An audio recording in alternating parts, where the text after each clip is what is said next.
Liz Truss has officially become Prime Minister after meeting with the Queen, who formally asked her to form a government on her behalf. Ms. Truss travelled to see Her Majesty at Balmoral after winning the Tory leadership race yesterday following the resignation of Boris Johnson. The historic audience was the first time the 96-year-old monarch, who has faced ongoing mobility issues, has carried out the key duty to appoint her 15th PM at her retreat in Aberdeenshire, rather than at Buckingham Palace.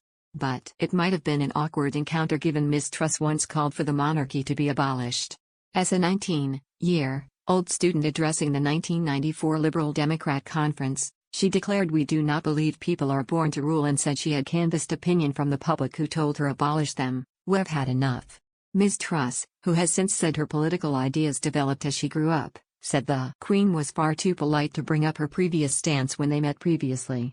"I've already met the Queen and she's been far too polite to raise that issue with me," she said during a Sky News debate in August. Love the royals.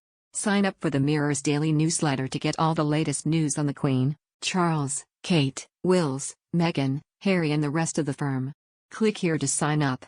Asked whether she would apologize if the Queen did mention it, Ms. Truss said, "Well, I was wrong to say what I did at the time."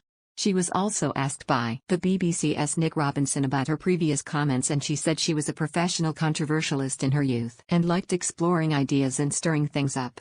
But she added, "I began to understand more about why Britain is successful, and part of our success is the constitutional monarchy that supports a free democracy." The Queen and Ms. Truss have encountered each other on a number of occasions, including at Windsor Castle last October. As Foreign Secretary, Ms. Truss met the monarch when the Queen greeted a line-up of guests at a global investment summit reception for billionaire business leaders, politicians and tech entrepreneurs.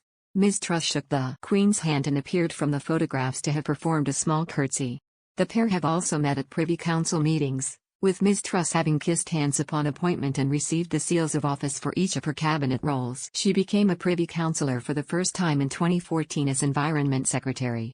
They are both Elizabeths, yet while it is the Queen's first name, as Elizabeth Alexandra Mary, it is actually Ms. Truss's middle name, and her first is a similarly regal Mary, which she has never used. The audience this lunchtime will take place in Balmoral's green, carpeted drawing room, which has matching green sofas, a leaf-patterned fabric chair, an open fire and a number of equine-themed antique paintings on the walls. It will follow Boris Johnson's audience with the Queen, during which he will tender his resignation as PM.